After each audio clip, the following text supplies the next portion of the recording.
West Bengal board of secondary এডুকেশনের পক্ষ থেকে পর্ষদের অন্তর্গত সমস্ত বিদ্যালয়গুলির জন্য একটি জরুরি বিজ্ঞপ্তি গতকাল প্রকাশ করা হয়েছে। এই বিজ্ঞপ্তিতে কি কি তথ্য আছে, এই সংক্রান্ত বিষয়ে কি কি বলা হয়েছে, সমস্ত বিষয় ভালোভাবে জানব এবং আগের বিজ্ঞপ্তির সঙ্গে বিশ্লেষণ করব। এখানে দেখুন সেই বিজ্ঞপ্তি গত 30শে ডিসেম্বর প্রকাশ করা হয়েছে। এই বিজ্ঞপ্তিতে যে সমস্ত বিষয়গুলি আলোচনা করা হয়েছে, যে সমস্ত বিষয়গুলি বলা হয়েছে সেগুলি হলো annual academic calendar, days of academic work, prayer assembly, attendance and bounded duties, mandatory structure for framing of class routine, additional conditions of class routine, mandatory alternative activities two be held conducted in school. এই সমস্ত বিষয়গুলি এই নোটিফিকেশনে বলা হয়েছে। এই বিষয়গুলি আমরা দেখে নেব। এখানে দেখুন annual academic calendar of 2025, timings of school hours এখানে দেওয়া হয়েছে। এখানে অ্যাপয়েন্টেড আওয়ার 10:30 AM অর্থাৎ সকাল 10:35। তারপর সকাল 10:40 থেকে 10:50 প্রেয়ার এবং অ্যাসেম্বলি, তারপর 10:50 থেকে ক্লাস শুরু হয়ে যাবে। একই রকমভাবে প্রথম 4টি পিরিয়ড 40 মিনিটের, তারপরের বাকি 4টি পিরিয়ড 35 মিনিট করে হবে। এক্ষেত্রে একই রকম আছে, কোনো রকমের কোনো পরিবর্তন হয়নি। টিচিং লার্নিং আওয়ারের ক্ষেত্রে এখানে কোনো পরিবর্তন হয়নি, যেরকম ছিল সেই একই রকমভাবে এখানে দেওয়া হয়েছে। এখানে ডেজ অফ একাডেমিক ওয়ার্কের ক্ষেত্রে একটি বছরে 365 দিন থাকে, তার মধ্যে 52টি রবিবার বাদ যাবে, পড়ে রইল 313 দিন এবং 65 দিন হলিডেজ। সেক্ষেত্রে মোট ওয়ার্কিং ডেজ দাঁড়াচ্ছে 248 দিন।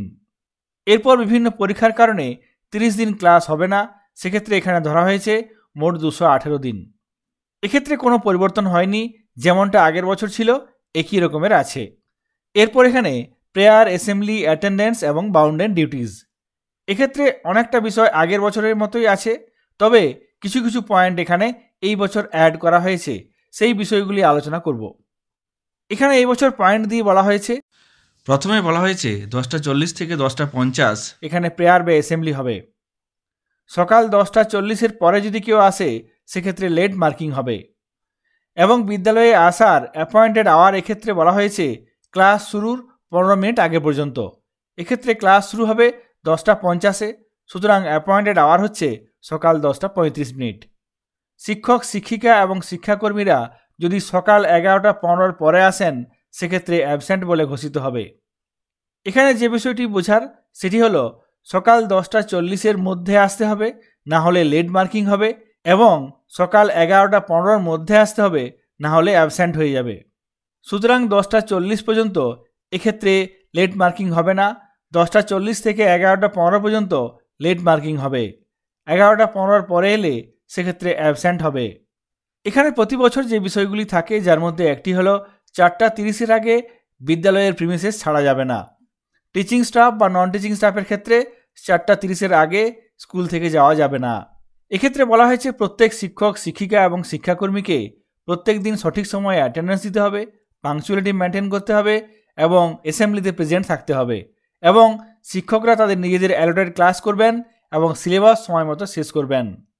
এই বিষয়গুলি এখানে বলা আছে, এবং বলা আছে ছাত্রছাত্রীদের ক্ষেত্রে জয়ফুল লার্নিং কীভাবে করানো যায় সেই বিষয়গুলি খেয়াল রাখতে হবে। সেই সঙ্গে রিপাবলিক ডে, ইন্ডিপেন্ডেন্স ডে, বিভিন্ন ন্যাশনাল প্রোগ্রামগুলিতে প্রত্যেক শিক্ষক, শিক্ষিকা এবং শিক্ষাকর্মীকে উপস্থিত থাকতে হবে। প্রত্যেকেই সঠিক নিয়ম মেনে ক্লাস করবেন এবং মোবাইল ফোন ক্লাসে ব্যবহার করবেন না। ছাত্রছাত্রীদের জন্য সম্পূর্ণরূপে মোবাইল নিষিদ্ধ। শিক্ষক, শিক্ষিকারাও মোবাইল বা স্মার্টফোন ক্লাসরুমে ব্যবহার করবেন না। যদি মোবাইলকে টিচিং এড হিসেবে ব্যবহার করতে হয় সেক্ষেত্রে প্রধানের কাছ থেকে পারমিশন নিয়ে এই কাজটি করতে হবে। বিভিন্ন শিক্ষক, শিক্ষিকারা যে সমস্ত প্রজেক্ট বা স্কলারশিপের জন্য নোডাল টিচার আছেন সেক্ষেত্রে তারা নিজের নিজের দায়িত্ব সঠিকভাবে পালন করবেন। এই বিষয়গুলি প্রত্যেক বছরের মতো একই রকমভাবে এখানে বলা আছে। 2025 শিক্ষাবর্ষের একাডেমিক ক্যালেন্ডারের এই নোটিফিকেশনে যে বিষয়টি নতুন এসেছে সেটি হলো এক্সামিনেশন ডিউটি। এখানে যে বিষয়গুলি পরপর বলা হয়েছে তার মধ্যে যেমন পরীক্ষার সময় সঠিক সময়ে রিপোর্ট করতে হবে, বোর্ডের তরফ থেকে যে দায়িত্ব দেওয়া হবে সেটি পালন করতে হবে, সেই সঙ্গে সঙ্গে invigilation, checking of student during entry বা সেন্টার বা ভেন্যুর মনিটরিং করতে হবে। পরীক্ষা হয়ে গেলে সুরক্ষিতভাবে সেই অ্যান্সার স্ক্রিপ্ট বাইন্ডিং করতে হবে বা প্যাকেটিং করতে হবে। পরীক্ষা সংক্রান্ত ব্যাপারে যে সমস্ত মিটিংগুলি হবে সেগুলি উপস্থিত থাকতে হবে। যদি আপনার বিদ্যালয়ে পরীক্ষা না হয়, পার্শ্ববর্তী কোনো বিদ্যালয়ে পরীক্ষা হয়, সেক্ষেত্রে আপনাকে ডিউটি দিলে আপনাকে সেই ডিউটি পালন করতে হবে। যদি কোনো শিক্ষক বা শিক্ষিকাকে অ্যাডিশনাল ভেন্যু সুপারভাইজারের দায়িত্ব দেওয়া হয়, সেক্ষেত্রে সেটি পালন করতে হবে। পরীক্ষার দিনগুলিতে অন্য কোনো কাজে যুক্ত থাকা যাবে না। তাছাড়াও মাধ্যমিক পরীক্ষা সংক্রান্ত ব্যাপারে যদি হেড এক্সামিনার বা এক্সামিনারের দায়িত্ব দেওয়া হয়, সেক্ষেত্রে সেই দায়িত্ব পালন করতে হবে। তাছাড়া আরও যে বিষয়গুলি আছে, যার মধ্যে গ্রুপ সি স্টাফের ডিউটি কী হবে, এক্ষেত্রে ম্যানেজিং কমিটি বা বিদ্যালয়ের প্রধানের যা গাইডলাইন থাকবে সেই অনুসারে কাজ করতে হবে। গ্রুপ ডি স্টাফের ক্ষেত্রেও একই রকমভাবে ম্যানেজিং কমিটি এবং বিদ্যালয়ের প্রধানের দেওয়া কাজ পালন করতে হবে। এখানে একটি বিষয় আপনাদের সঙ্গে আলোচনা করব, যেটি হলো এই পয়েন্টটি দেখুন 3.22। এই পয়েন্টে বলা হয়েছে অবজারভেবল ডেজ যেগুলো, যেমন ধরুন ইন্ডিপেন্ডেন্স ডে বা রিপাবলিক ডে, এই দিনগুলিতে কারা কারা বিদ্যালয়ে উপস্থিত আছেন সেই বিষয়ে আলাদা করে একটি অ্যাটেন্ডেন্স রেজিস্টারের কথা বলা হয়েছে। এক্ষেত্রে তারা কখন এসেছেন এবং কখন ডিপারচার করেছেন সেই বিষয়টি উল্লেখ থাকবে।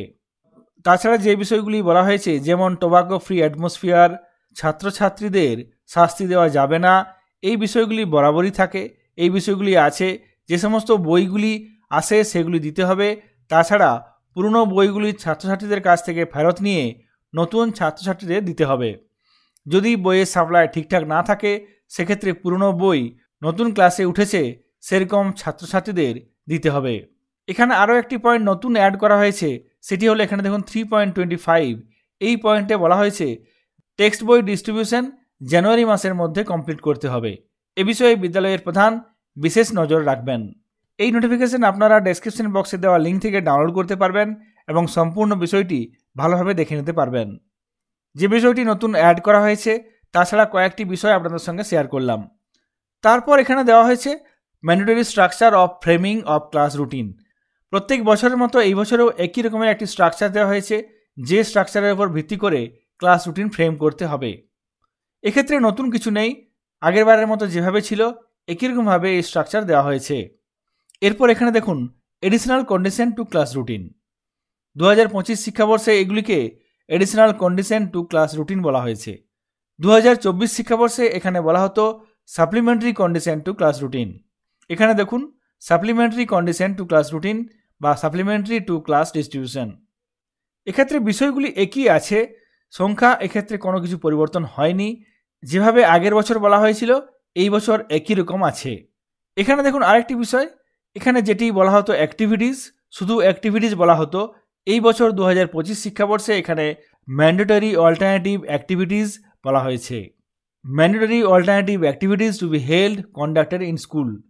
এক্ষেত্রে বিদ্যালয়ে এই বিষয়গুলি ম্যান্ডেটরি হিসেবে পালন করতে হবে।